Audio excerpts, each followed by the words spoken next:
Hi friend, I'm 30.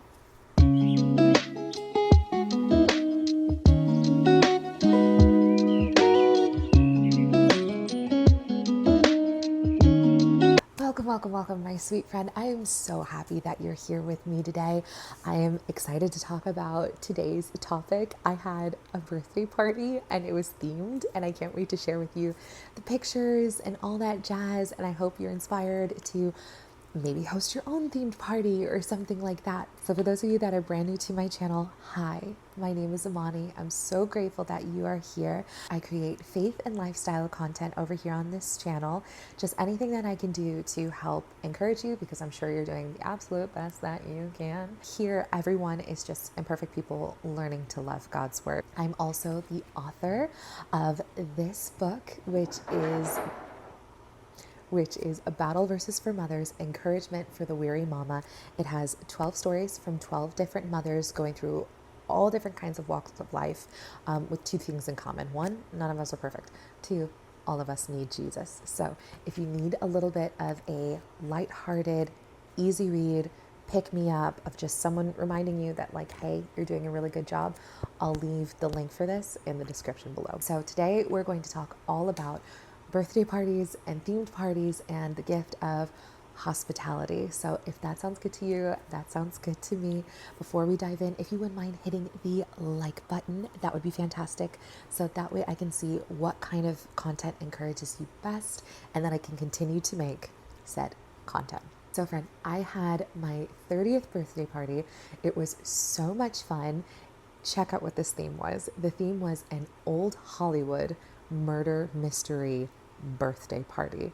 I had been wanting to host a murder mystery birthday party since I even knew they were a thing. And you can do them in like all different kinds of themes and all of that jazz. And I really love escape rooms and things. I just felt like it combined all of the things that I loved, and just, what a great way to celebrate being 30. So if you've never had a birthday party, if someone has never hosted one for you, if you would like to host one for yourself, or maybe you're about to host a shower for somebody else or something like that, today we're going to talk a little bit about hosting parties and practicing the art of hospitality in the most God-honoring way that we possibly can. So I'll be completely honest, I already recorded this video, but after I recorded it, I realized it was way too long. I definitely started to ramble. So I'm just gonna keep it short and share with you a couple of things that I have learned about practicing the art of hospitality. And again, I hope it inspires you as you go to extend this gift to somebody else. I got a question for you. What even is hospitality? And how in the world does this even show up in the Bible? Why is it even a thing? The way that I personally would explain hospitality is the art of helping somebody else feel at home, whether this be in your home, at a coffee shop, chatting with a best friend, at their home, or even in the office. And the Bible actually talks about this a couple of times, but I just found 3 of my favorite verses that echo how beautiful hospitality can be. First one's in 1 Timothy chapter 3, verse 2. It says, "Now the overseer is to be above reproach, faithful to his wife, temperate, self-controlled, respectable, hospitable, and able to teach." We also see in Titus chapter 1, verses 7 through 8, it says, "Since an overseer manages God's household, he must be blameless, not overbearing, not quick-tempered, not given to drunkenness, not violent, not pursuing dishonest gain. Rather, he must be hospitable, one who loves what is good, who is self-controlled, upright, holy, and disciplined." And then my personal favorite verse is over in Hebrews chapter 13, verse 2.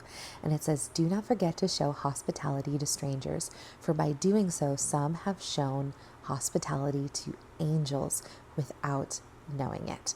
I can remember the first time that I ever met somebody who was really gifted in the art of hospitality. And that was a dear friend of mine that I had in about my honestly dead center mid-20s. She had this really sweet open door policy where like anyone could come over at any time, and just her place was just a soft place to land for anybody going through anything. And I remember realizing, like, wow, that is such a gift to come as you are, no matter what it is that you're going through, and be accepted somewhere without judgment. I mean, like, what a testament of God's character and the arms of the Father to be able to boldly come before Him with whatever is going on and to know that you're loved no matter what. So I think we can definitely show people that we care by celebrating them, and definitely show people that we care by practicing the art of hospitality. I'm going to talk about hospitality a lot today in terms of throwing a party. But of course, there's more than one way to show it. We're going to get into 5 tips on how to practice hospitality for your next event.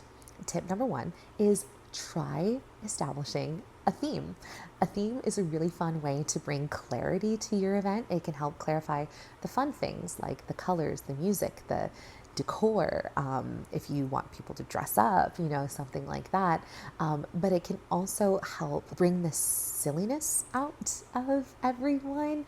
It can really be a great way for people to look forward to coming to your event, look forward to coming to your party, and have it be something where it kind of brings the nerves down a little bit. I really like to do themes because I find that a lot of people, like as we get older, try to be perceived as more and more serious.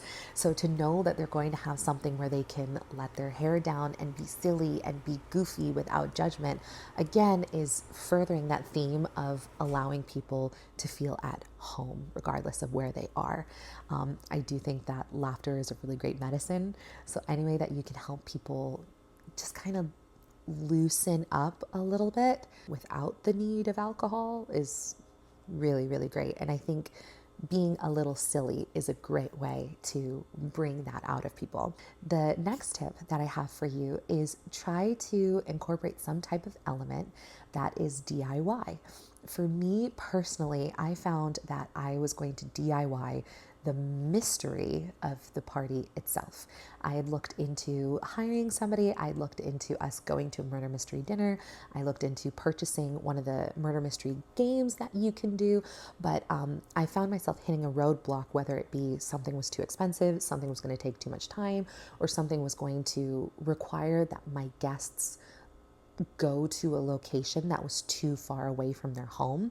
And this was important to me because a lot of my guests are parents of children that are 2 years old and younger. So I wanted this to be as easy of a getaway for them as possible. I wanted it to be something that they looked forward to, and I wanted it to be something that was as easy to attend as possible. So any way that we weren't gone too long, any way that they didn't have to spend a lot of money, and any way that they didn't have to get a sitter was going to be a win in my book. So I found that the element of my party that I was going to DIY was going to be the script and the mystery itself. So I ended up writing an old Hollywood murder mystery that was about 20-30 minutes long, and I kept it shorter rather than longer because I wanted people to be at the end of the game and wish that there was more rather than feeling like the game was dragging on too long. And so by the time we finished the game, it was about like 25 minutes or so. And everybody was like, no, let's play it again. Let's play it again. And I'm like, it doesn't really work that way, but we'll just have to do another one another time. And it ended up working beautifully because since I had written it, I was also able to make characters that complemented some of the guests that were going to be coming to my party. And so that was a lot of fun. If y'all want more details as to how I wrote it or how to write your own murder mystery game or something like that, I don't even know if that'd be fun for you. But if that does sound like fun for you, go ahead and leave in the comments like, hey girl, how did you write this?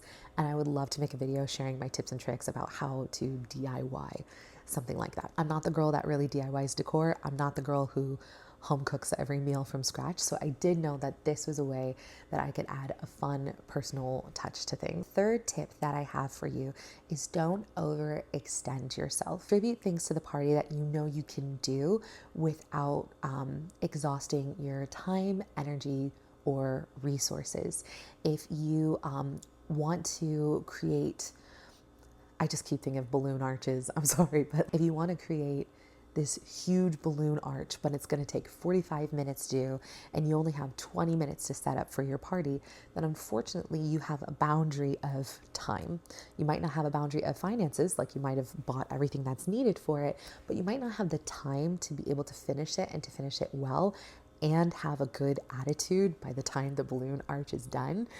So try to only commit to things that are within your budget, that are within the time frame, and that are within your emotional capability to still have a good time by the time all of these details are complete. I think a really good verse that echoes this is over in 2 Corinthians chapter 9, verse 7. It says, "Each of you should give what you have decided in your heart to give, not reluctantly or under compulsion, for God loves a cheerful giver." I think we normally hear this verse in terms of like finances, but I do think this definitely applies to things like hospitality and throwing a party. Think ahead of time of what you are willing to give and what you are willing to dedicate to this event, and then give that. No more, no less. A good indicator that you might be giving more than you probably should is whether or not you're giving with a cheerful heart. If you're starting to resent the person that you are hosting the event for, you might actually be overextending yourself. It might not be their fault.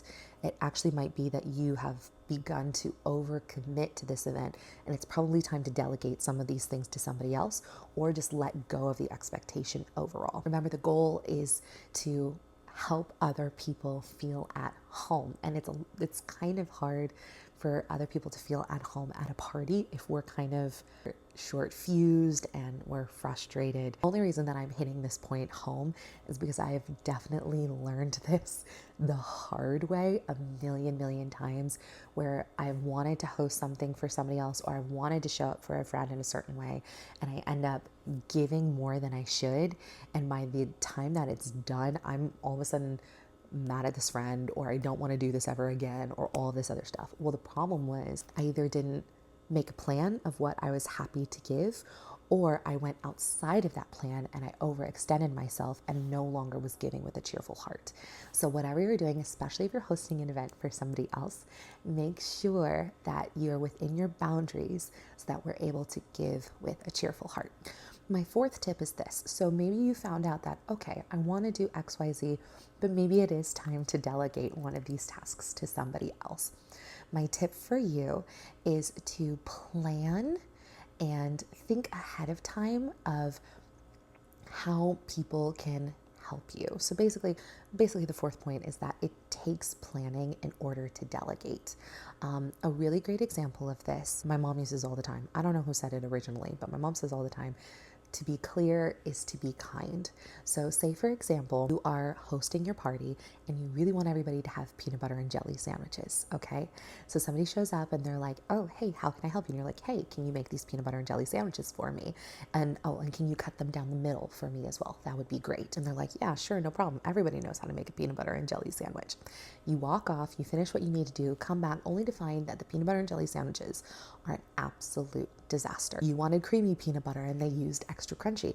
You wanted them cut down the middle, as in completely down the middle. They cut it diagonally down the middle. You wanted them to use white bread. They decided to use honey wheat. Like, it's in the details that there's been a miscommunication. And so by being able to think ahead of time, maybe you can make an example of the peanut butter jelly sandwich that you would like for them to recreate. So you get the plate out that you'd like for them to use. You get the bread and all the other stuff, and you make an example, and then that way they can follow what it is that you've done. Maybe you write down the steps in order to help, or you show them, like, if they're helping you with decorations, just be like, "Hey, this is my Pinterest board. This is what I'm wanting to do. Can you create something like this? I like this. I don't like this. I like this. I don't like this." But it's not being high maintenance. It's providing clarification so that the people that are helping you know how to help you and they can serve you well. This is definitely something that I have learned as someone with a detail-oriented husband, that to me, sometimes the details don't matter, but what I'm learning about people that are detail-oriented is that the details provide clarity, and therefore the details lower anxiety. So sometimes people want to help you, but they don't know how. But if you can give them clear, concise directions on how to help you, they now can serve you with a cheerful heart, and the whole experience is that much more fun. Now they know that when you come back to check on the peanut butter and jelly sandwiches, that you're pleased with their work, they were helpful to you, and now they're so excited, and now everybody's going to rave over these peanut butter and jelly sandwiches, right? My fifth tip for you is to think about your guests and to meet people where they're at. Maybe you're hosting a bridal shower for somebody who just graduated college, and so for all of their friends, they're still in college or they're freshly getting out of college.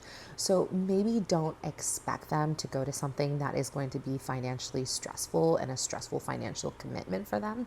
Maybe you could do something that is a little bit more financially friendly for them to attend, and then you'll probably get a higher turnover because it's just small ways to practice being considerate of the people that are coming. One way that I try to be considerate of my guests that were coming was keeping in mind that most of my guests are parents of little ones. I didn't host the party at a late time. It was late afternoon, but it would be done early enough for people to get home and make sure that their kids were in bed on time. That's also a big reason why I DIY'd the murder mystery, is I didn't want the game to feel too long. And so for parents that really wanted to play the game, I didn't want them to feel like they were strapped into this 2-3 hour commitment of a game, that they could do something fun while still honoring what it was that their family needs on the day to day.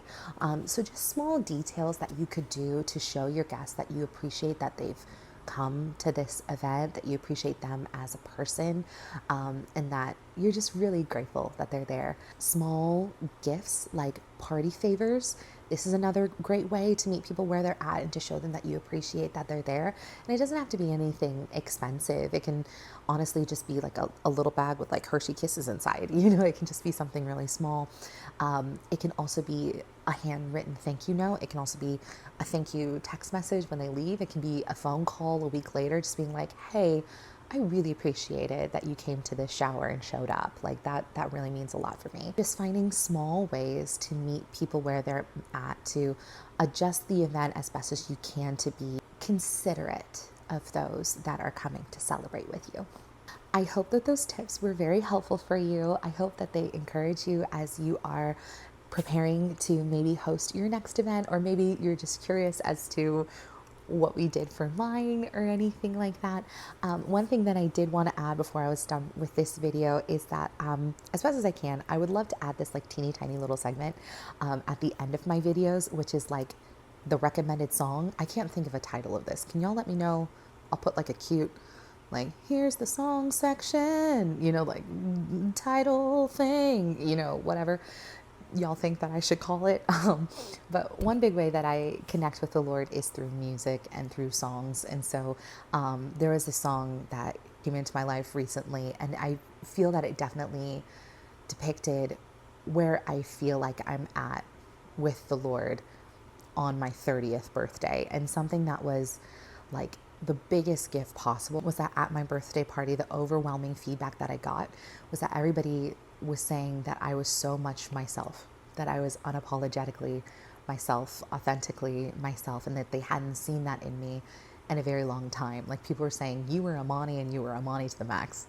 And so I think that's why in this video, I really wanted to talk about making other people feel that way as well. The song of the section thing is called Miracle of the Mind by Amanda Cook. This is definitely how I feel in my 30s. I hope that it is something that you resonate with, just how God can do so many things in your life and make you feel confident about yourself because He's the one that made you. He made you as a masterpiece. And so you should be proud to be who you are. And we should encourage other people to be proud of how God has made them as well. And I think we can show that through practicing hospitality. You like what I did there? I wrapped it all up. I hope that you really love this video. If you want any more details about the party, any details about the party, putting things together, murder mystery, all that jazz, leave it in the comments below. I'd love to talk more about this with you in a million other ways. If you want to talk about how to extend hospitality, even if you're not hosting a party, that would be great too. But I just would love to hear everybody's thoughts on this topic. I love you so much, and you are more loved than you know. Don't let the enemy try to let you think that people don't love you, or people won't come to your party, or you're not deserving of having friends, or any of that crap. God loves you, and I love you, and I hope you have a really, really great day. Bye.